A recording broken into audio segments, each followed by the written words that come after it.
if they bring up the nuances, if they try to bring the conversation a little bit toward a compromise, they will get skewered by the people, by their own people.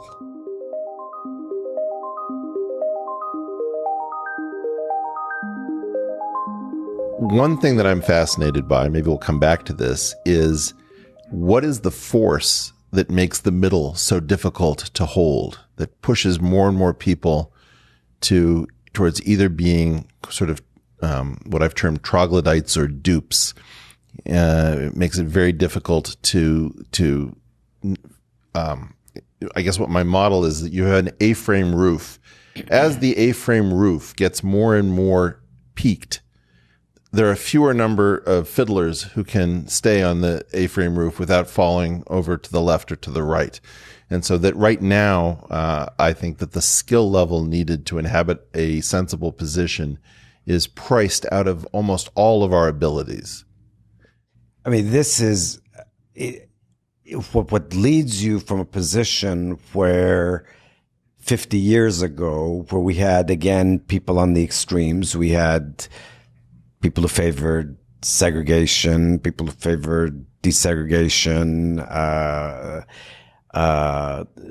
We had serious disagreements before, but there were many people in society who held positions, had strong opinions, but also felt that the people on the other side were humans, were well-meaning, right, and could be parties to a conversation, right, and you could compromise with them.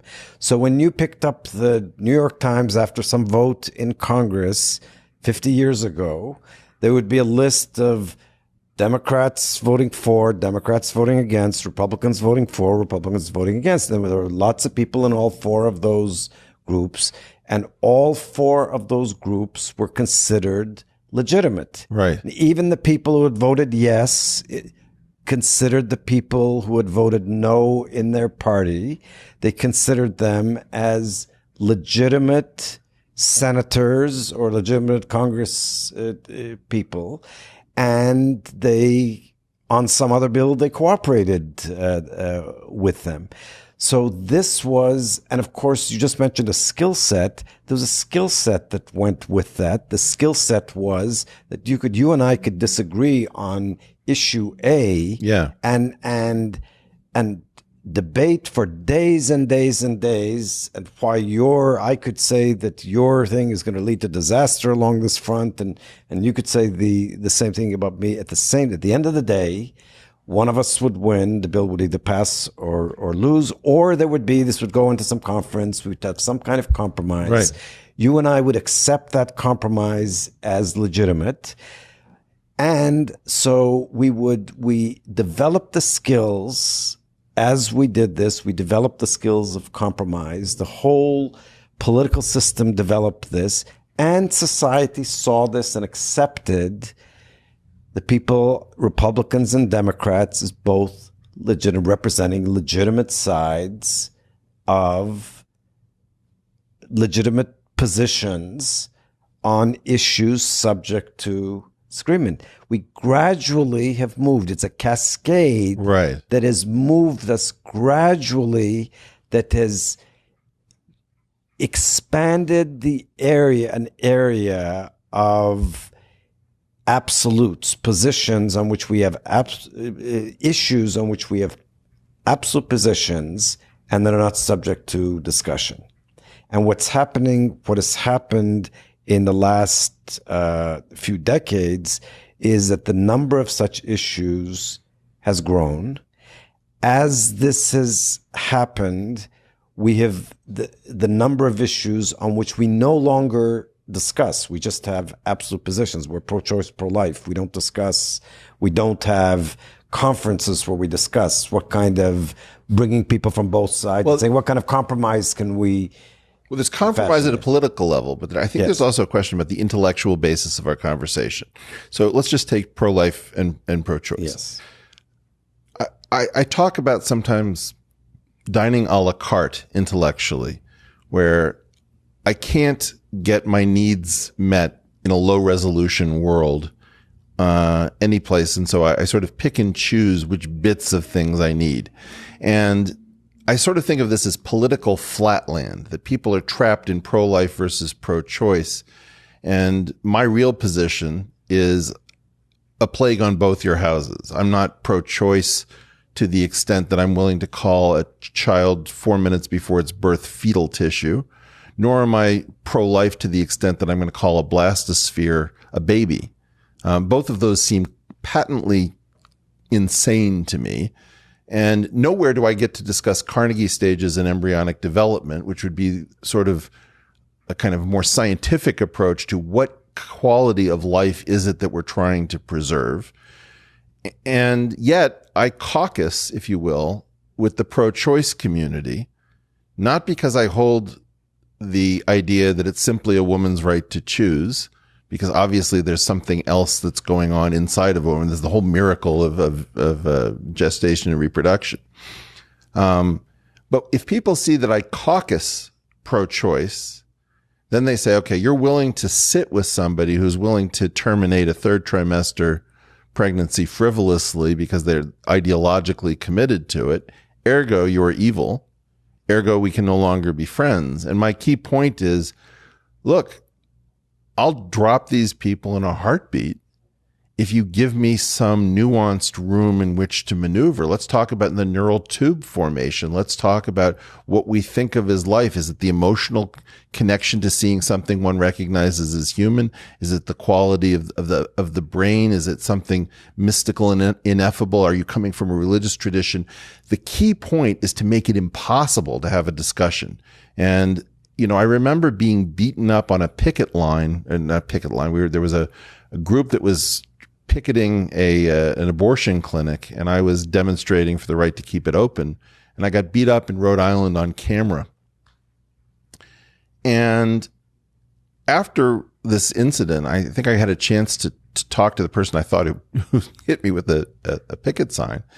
And it turned out that we could we couldn't get all the way there, but there was at least a partial rapprochement where we could say, well, I see where you're coming from. I see where you're coming from. Maybe we can understand that we're both motivated by the best interests as we perceive them. That has gone away in large measure because what we've taken, or at least this is my understanding, as our institutional media and our sense-making apparatus, and they have become complicit in making the center, that is the sensible and analytic center, absolutely uninhabitable. Yes. Does that match your... I think this has happened, and I think this has happened in a growing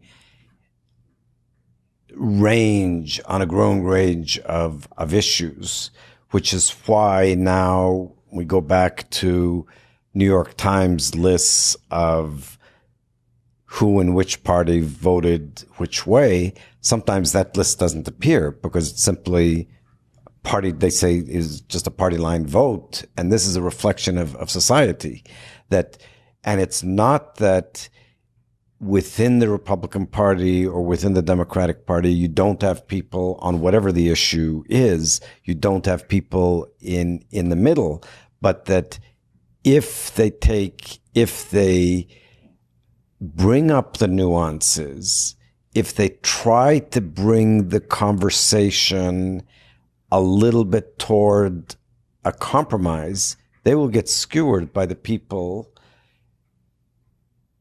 own people.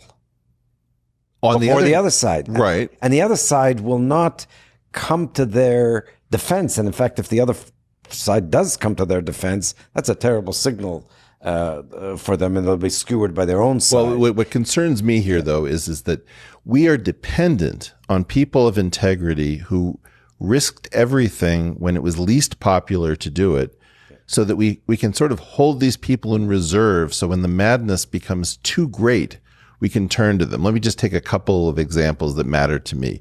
One of which was the Patriot Act. And then when the Patriot Act was voted in the wake of 9/11, and there was this sort of mob hysteria to do something because something very significant had happened to us, only one person, only one senator voted against it, and that was Russ Feingold. And so I don't have a clear memory of the other names in the Senate at that time, but I will always remember Russ Feingold for the courage to stand alone. A different sort of version of that I think about as Katharine Hepburn, who is the sort of the most loved of all Hollywood actresses. I think she had 4 Academy Awards that she used as doorstops for her bathrooms, because she didn't seem to give a whit what other people thought of her. And she went and did, if I recall correctly, Connecticut Community Theater during the McCarthy era, because she was just going to wait out the stupidity, the excess, and the idiocy of the movement. Whereas a Humphrey Bogart, who organized an artist's push to fight back against this, was immediately cowed by an article in Filmfare magazine, if I recall correctly. He said, he had to write an article saying, hey, don't call me Red. I'll never do that again.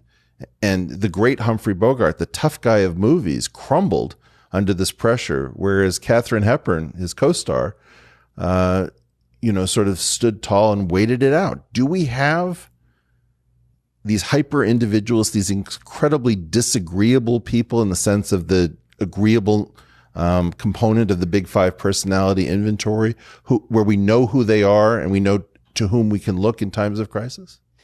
Well, on particular issues, you will find people who write books that advocate a middle position, that identify all the nuances, that portray both sides as having legitimate goals. They don't necessarily get attention. So they write a book, whether the issue is abortion or immigration. It takes some kind of middle position. It doesn't get the play in the media, right, that a book that takes a very strong position, a very absolutist position, does. So yes, there do on any given issue. There are some people who you can find people who are trying to start a dialogue. You can find here or there little associations, little nonprofit organizations that are trying to start a dialogue, doing something, but they just don't. That's not where what the media pays attention to. So effectively, they don't exist. And the groups that increasingly, the groups that get attention are the groups that pigeonhole people into one side. You're either for us or against us. And the two sides, the two extremes, both of whom are playing this game of you're with us or against us, they're actually reinforcing each other. Yeah. They're agreed. They're completely agreed on that. Yeah. But there is no middle position. And having a middle position and having the media pay attention to the people in the middle would hurt them both. Yeah, I don't think it's the middle. I mean, I really think, and for those of you who are watching rather than listening, I think that there's this very flat, low-dimensional plane where these positions live. And that what we're calling the middle is not the thing between these. It's in a higher dimensional space that combines these crappy, low-resolution, moronic positions, and it projects to the middle, but it isn't the middle. Absolutely. There are many more dimensions that these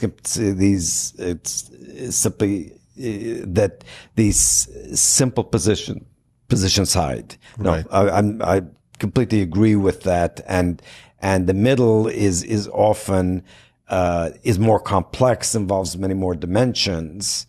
And these dimensions, to go back now to these extreme groups, they don't want these dimensions to be brought into the picture. So for the pro-life group, The issue is, are you going to terminate the life or not? Right. And for the pro-choice group is, do you respect a woman's right to choose? And so for each one of them, it's just a one-dimensional thing. There's a yes-no answer. Right. There's a yes-no answer. And there's no bring in some other dimension immediately gets you in trouble.